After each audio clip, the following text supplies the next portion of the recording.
Mayor de Blasio, First Lady McCray, we have a lot to get to between policing and coronavirus, but I wanted to start with something a little more personal.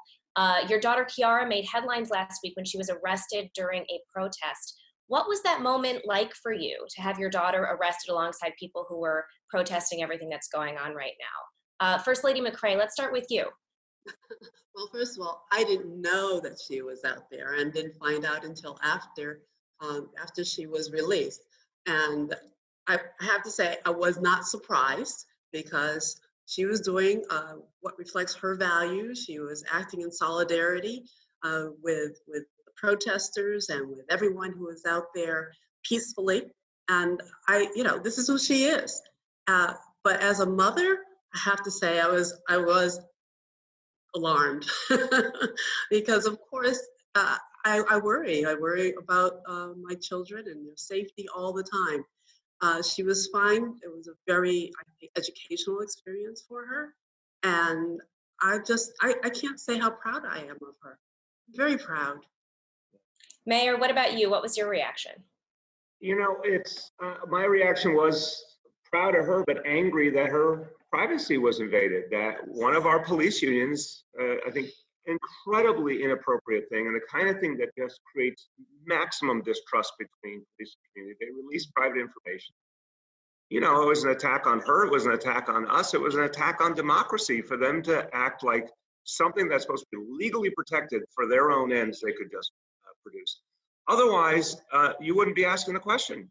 She would have been like any other a citizen expressing her concerns. She didn't ask for any privileges when she was arrested. She went and was in a cell for quite a while with all of her colleagues. But she did not deserve to have her privacy invaded, not just by anyone, but by a sworn officer of the law. And I think that needs to be fully investigated. I'm curious what the conversation in your family has been like over the last few weeks. There are a lot of families having really difficult and productive conversations about what's been happening. Have Dante or Kiara changed your mind about anything in the last few weeks? And what have they been pushing you on? Well, I can say that, first of all, there has not been a lot of time for conversation. Mm-hmm. There's been a lot of incoming, meaning that from hour to hour, things have been changing. Of course, we do talk from time to time, and it's been interesting to see their perspective of young people on outside, much more than we are out among their peers, and seeing what's happening on the ground. It's been enlightening, really has been. I have to say the sense that it is a transformative moment. I've certainly heard that, particularly based on Kiara's experience. She would tell me during the protest that she was in previously, before this one, she would tell me what she thought was fair and unfair in the way the policing was happening. It's eye-opening to see the perspective not just from a protester who you respect, but your own child. And on top of that, she would talk to me about my own white privilege, and she was really honest with me about saying this is important to talk about publicly. And I learned a long time ago that when she points out to me something I have to address, she's usually right. That usually her underlying impulse about me having to come to grips with something is, over many, many years, going back to when she was a teenager, has often been right. So I've started to be open about my own privilege. And, we're a family that really reflects America. And Chirlane and I have devoted our whole lives to trying to address the inequities and try and create some kind of healing. But that doesn't mean I have walked a mile in the shoes of people of color who are suffering so much in this country. And, it was good for her to say that to me. It was actually one of those things that, someone has to say things like that to you, and someone you trust is the right person to say it to. So what specifically did she urge you to evolve on? What specifically was she asking you to re-examine? Can you share that? From my point of view, it was two things. It was, one, just to acknowledge it deeply. It does not take away your own values or your own efforts to do something meaningful to acknowledge that. I think sometimes it's hard to get the words out because it almost feels invalidating of your work. But I think her point was it's not a dichotomy. It's like your work can be great and meaningful and in solidarity with people, but it doesn't mean you shouldn't still say it, because people need to hear it, just to hear it, to understand its knowledge. And then I think the other thing I heard from her was, point about policing and what it felt like as a peaceful protester. And I talked to her openly about this last week, we dealt with stuff we had not dealt with before. We've not had a lot of violent protests in New York City. We really haven't. And for a long, long time, it's been really strange and challenging. And she would say, this is what it feels like to be a peaceful protester and how it feels like it's too heavy-handed. And I said, I totally hear that and I don't want that, but I also need to understand there's some dynamics here that are really challenging that the police are trying to make sense of that they normally don't see.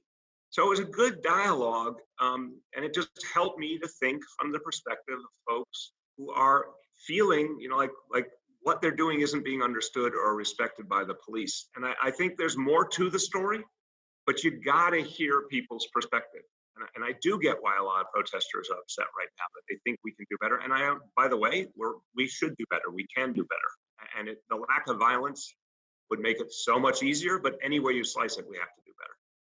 So on that note, in New York and across the country, protesters have been calling to defund the police and redirect some of their budget to more social services. And as we know, on Sunday, you pledged to shift funds from the NYPD to more youth initiatives and other social services.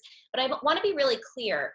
Do you think that there should be fewer NYPD officers on the streets? I don't start with that. I would just say it simply. The notion that we need to take money from the police department and put into youth services is so necessary right now because young people are going through so much. And by the way, done right, it actually helps not only the young people in the community, it actually makes police's work easier. A lot of young people get help towards a more positive direction through those kind of youth services.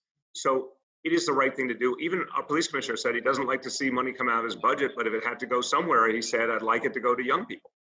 So he got it. I think going forward, we have to figure out what is the thing that we need to see from our police department, the changes, the reforms, but also the unique role that a police department needs to play, as opposed to things that can be handled by civilians. That's the conversation we need to have. There are things only police can do, but there are things that civilians can do more and more as we start to realize new ways of approaching things. First Lady, as co-chair of the Racial Equity and Inclusion Task Force, what do you think of these measures? Do you think that they go far enough? Well, I think that we're just beginning. There is so much to do. You cannot undo decades and decades of underinvestment in a few weeks. This is not possible. We will be working on this until the end of this administration, and I hope the work will be carried on after then. There is so much to do, and shifting funds from the NYPD to youth and social services is just a beginning. We've got to do better in education. We've got to do more in housing. We have to do a lot more in mental health. We have a lot of ground to cover. And I think it's important that we listen to the communities affected. We have communities, Black and brown communities that have been disproportionately affected by the pandemic and of course, some of the unrest. And we have to listen to what they need and make sure that we are delivering not just one-off solutions, but things that are sustainable, like employment and training the young people and adults in areas where they can work for the next generation. But what if what those communities are saying is that they need fewer police? They need a smaller and less powerful police force. How do you square that with sort of pledging to defund aspects of the police, but not pledging to actually take officers off the streets? I don't think that you can give a number of we need this number of police for 2020. It's really about the right kind of policing. It's about building relationships with the community members. I mean, here in New York City, crime has been going down every year. So the decisions we have to make are around what kind of policing do we need in an environment where we don't have as much crime, but we do have a lack of other services and the kind of relationships that we need to keep crime going down. Yeah, it's important to realize there's to a lot of communities, there's still too much crime. and a lot of working class communities in the outer boroughs of this city. They don't think we're done yet in reducing crime and violence surrounding them. And I think what a lot of folks would say is, we are more comfortable if we know there's police out in our community looking out for us, but we want to know it's fair. We want to know it's respectful. We want to know we're in dialogue with our police rather than our police feeling like an outside force. So I think that the conversation gets deeper down to the grassroots. It will not be as simple as saying, oh, let's take police off your streets. I actually think a lot of people in the city would say, whoa, that we don't want that. We want to be policed differently. We want to be part of it. I'm sure, as you know, that the Minneapolis City Council recently announced its intent to dismantle the police force in that city and start again from scratch. Could you ever imagine New York doing something like this, Mr. Mayor? No. They're a small city. Their whole budget is maybe $1 billion. I mean, they can do things that would not be possible in a large city like New York. Yeah, normally we're about 8.6 million people, incredibly complex, diverse place. We've spent a quarter century finally getting away from a time, and we had 2,000 murders a year in the early 90s when we both were in City Hall working for Mayor Dinkins. It has been a painstaking effort to make our city safe. And if you go to Brownsville, Brooklyn, if you go to the parts of the South Bronx, there's plenty of places where people say, we still don't feel safe enough. I mean, these horrible attacks we saw on property in parts of the Bronx a week ago, people were devastated. They did not feel safe enough. And so I think we have to be clear. There's kind of a contradiction that we should name, which is the folks advocating, understandably, for different policing, in many cases say defund or some other variation on that, don't necessarily see the perspective of folks who are living in communities that have dealt with a history of trying to fight back against violence, communities themselves fighting back against violence. They want the support of the right kind of policing. So we need to reform policing constantly. That's what neighborhood policing as a strategy has been about, actually having a dialogue with communities, simple things like that. Neighborhood resident knowing the cop on the beat, knowing their cell number, communicating regularly. But it also, a whole kind of respect has to happen. The culture of policing has to fundamentally change. You're going to have police in New York City because it is needed for safety, but that doesn't mean you can't change policing, and that doesn't mean there aren't some other functions within policing right now that couldn't be done better by civilians. I think we have to bring all those pieces together, but you know who we should not leave out is the voices of working people, particularly the majority of the city of working people of color who need safety and justice. So, Mayor, it's been a really tough week for you. Not only has all this been going on, but hundreds of your own former staff and former city employees recently demanded more accountability from your administration. And public advocate Jumaane Williams said that he would give you an F- for handling this crisis and the pandemic, which we'll get to in a second. How would you respond to that? And also, you used to have Jumaane Williams's job. What would public advocate Bill de Blasio think of Mayor Bill de Blasio? Look, I think as public advocate, I wanted to see the administration acknowledge the challenges and the pain of people.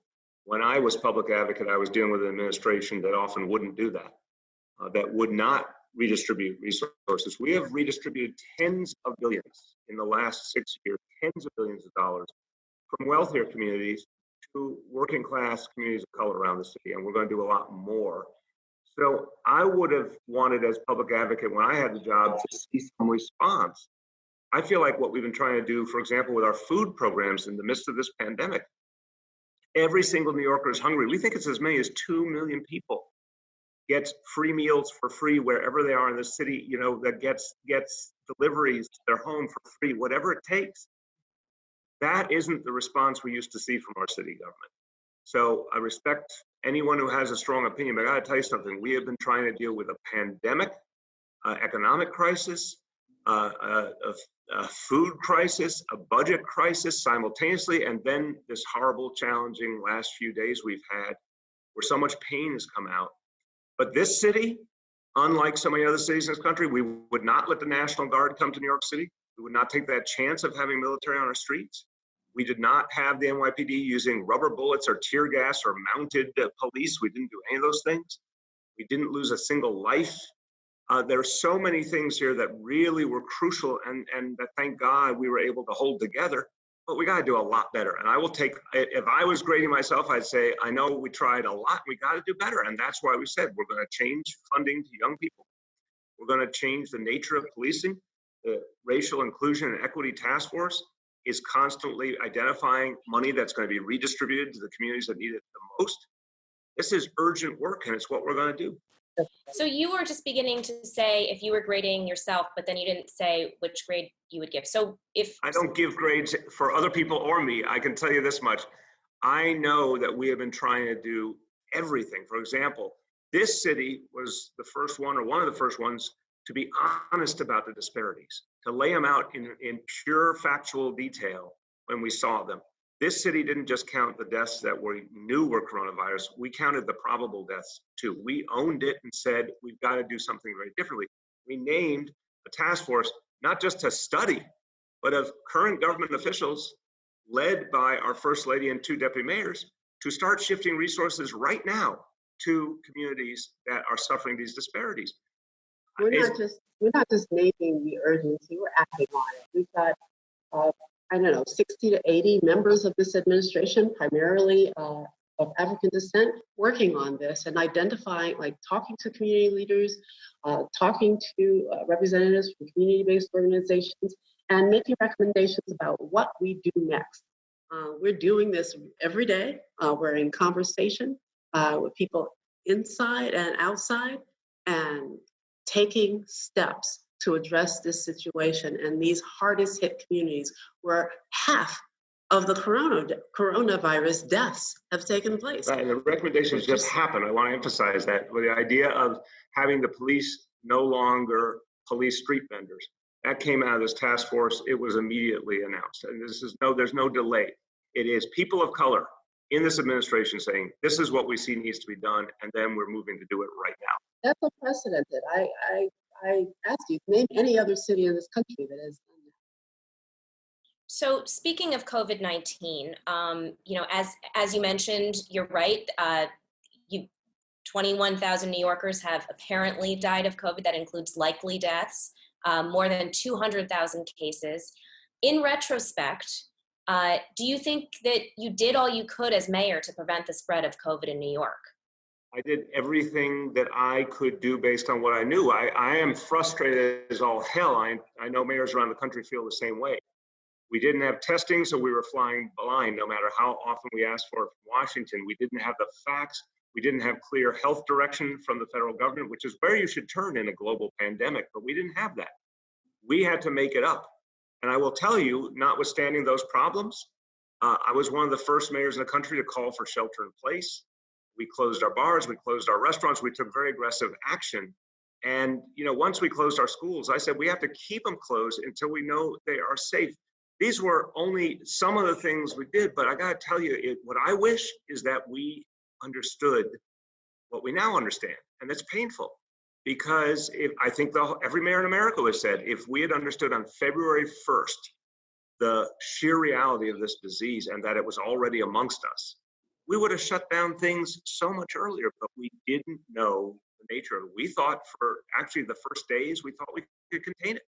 That's what our health team believed. That's what the scientists were telling us. We didn't even know it had already reached an extraordinary level by that point. So I would love deeply to have a time machine for all of that. But the question now is, since we don't get to go back, how do we, first of all, stop this disease from ever resurging, which is a live issue right now, day one of our reopening. How do we make sure we keep the disease in check? And we're going to do that with this very intensive test and trace program, biggest in the country by far. And then how do we keep addressing these disparities? You know what, if we had had national health care, if we had had universal health care, the coronavirus would have had so much less impact here and around the country. There are things we can actually do. Medicare for all is like a real live thing that would have fundamentally changed it and still can change the future trajectory of this disease or any other disease we face. So I want us to figure out, what do we do now based on the lessons we've learned? First Lady, you also created the mental health program Thrive NYC. As you know, COVID-19 has also triggered a mental health crisis as well as a public health crisis. What is the city doing to change its policies around mental health in this moment when so many people are struggling? Well, we're seeing if we can do more. I mean, fortunately, we had Thrive. We had the goal of creating mental health services for all. So there was a place for people to turn. We did have a phone number already for people to call to see how they could get resources. And fortunately, they were able to access teletherapy. We had counselors at the ready, and we just expanded the number to accommodate the surge and a number of calls and people visiting the websites. The website has apps for people, listings of all the different things that they can do to cope, to reach those who can help them with, depending on what their need is. And because we had services already in community-based organizations and other places, we were able to go virtual. Nearly everything that we were doing before the pandemic, we were able to continue virtually. And that really helped us a lot. And what we're doing now is looking at how we expand these programs going forward. So I think that we were in better shape than other places before because we had already taken so many steps to lay a foundation. Yeah, Charlotte, we didn't know when the first lady created Thrive. She didn't know a pandemic was coming, but thank God, literally day one, there was a 24-hour free hotline with trained counselors. Anyone could call. The use has gone skyrocketing because people need the help. We didn't know, years ago, we put billions into saving our public hospitals. We didn't know they would be the epicenter of the epicenter. And, you know, it's really about, if you provide healthcare to people, mental health care and physical health care, if you commit the resources to reaching to the grassroots, particularly people who've been deprived healthcare for their lives, and that's a lot of the older folks we've lost in this crisis. They never had healthcare for decades. Those investments saved the city. If those investments had not been made years ago, we never would have been in a position to even hold the line the way we did with the coronavirus. So, Mayor, one thing that I've been hearing and seeing from reporting out on the protests is that I'm seeing a lot of protesters wearing masks. I'm not seeing a lot of cops wearing masks. I know that you've spoken out about this. My question is, will there be consequences for cops who did not wear masks during the protests? Charlotte, we got to fix this problem. I've talked to our police commissioner a bunch of times about it. I understand there's lots of extenuating circumstances. If you're an officer trying to give instructions to your fellow officers, to the crowd of protesters, you know, I understand someone's going to have a mask off for that, or they're drinking water. I mean, there's all sorts of situations. I get that. I don't like when I see a situation where it appears an officer's just standing there not needing to have a mask off, and yet they don't have it on. Officers have to set an example for everyone else. This is something we have to fix. And look, you never want consequences if you can find another way, but sometimes you need them. So this is something I need to figure out with our commissioner. I want to see our officers, for their own health, for everyone's health, for the community's health, wearing those masks all the time whenever they can. So what will the consequences be for? That's something we have to work through in the midst of all the other things we're dealing with. But I do know that we need a change on that front. It would be good for the relationship between police and community, Charlotte, because there's these things that really create trust, and there's things that corrode trust. One of the things we talked about this week is that we're going to speed up the discipline process. It has been way too slow in the city for a long time. Some of that is union rules. Some of that is state law. I'm hoping some of those state laws are going to change literally this week and free us up, so discipline could be a lot faster and more transparent. But one thing we did do in these last days, literally in the last week, a number of officers who were alleged to have done inappropriate things got real initial actions, suspensions, having guns and badges taken away, different actions on the way to public trials to determine what they did and what's appropriate, what's the penalty. We need to do that more consistently. I hope and pray we never have to do it, obviously, but we know sometimes we will. It has to be fast and transparent. That's what actually builds trust. So I want to ask you both a blue sky question for our last question, which is, you know, if you took away all the existing constraints on the system, what is the perfect and most fair way to keep everybody safe? Is it a police force? Is it no police force, but a strong social safety net? What, if you could imagine the best way to enforce public safety in this city, what would it be? And I want to start with you, First Lady. Thank you. I think she's going to say mental health. I have a sneaky suspicion. Of course, mental health. Mental health is important for everyone. So mental health, but no police force? I guess my question is, what role does a police force play in your ideal conception of what a safe public would look like? You know, I can imagine there being no police force, but that would be like a nirvana, a utopia that we are nowhere close to getting to. So an ideal, the ideal would be just a mix. It's good policing. It's not no policing. It's having a different kind of culture than what we have now that is not so punitive and harsh and abusive. The kind of police force that we've been working for in these last years, where police are seen as part of the communities where they work. Ideally, they come out of those communities, so they know the people, they know the customs, the traditions, and they have regular conversations with each other to be able to identify what the problems are together. That's what I would like to see. Human history has always involved guardians. Something. It really has. I mean, something just, it is fair to say, could the human race evolve to a point where no guardians, no structures needed? I guess in theory, but I don't see that in the future we're going to live the next few generations. I think we have to talk about creating that mentality of guardians of and by and for the people.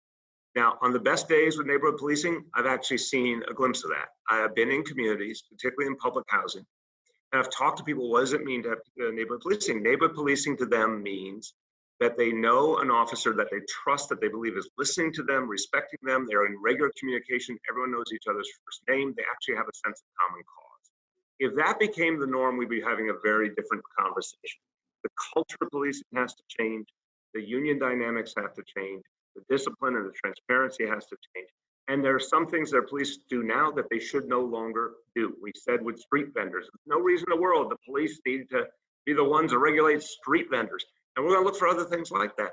But I agree with Chirlane. It's not about a utopia that we know we can't live, for generations. It's about how we could right now change the nature of policing so that people are safe. Because I guarantee you, folks want to know there's someone to protect them, but they actually know that person understands them and will listen to them and respect them. That is not an unreachable goal.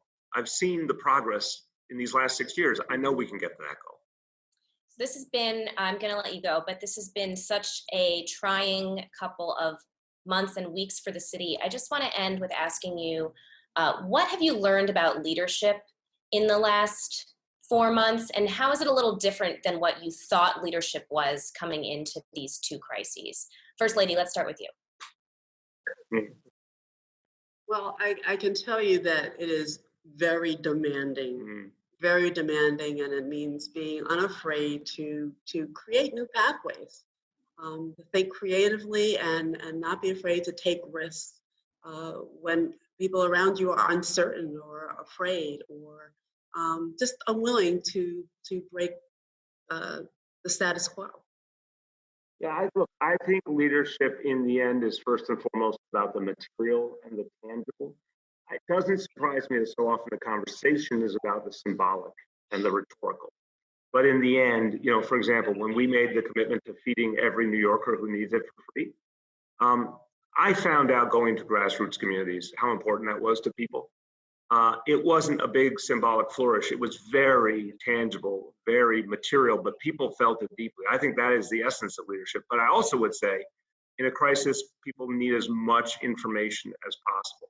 And I can tell you the days where I thought I hit it right and was able to say, this is what's happening and this is where we're going. And then the days where I didn't do that right, sometimes because I didn't have the clear, immediate answer to a problem.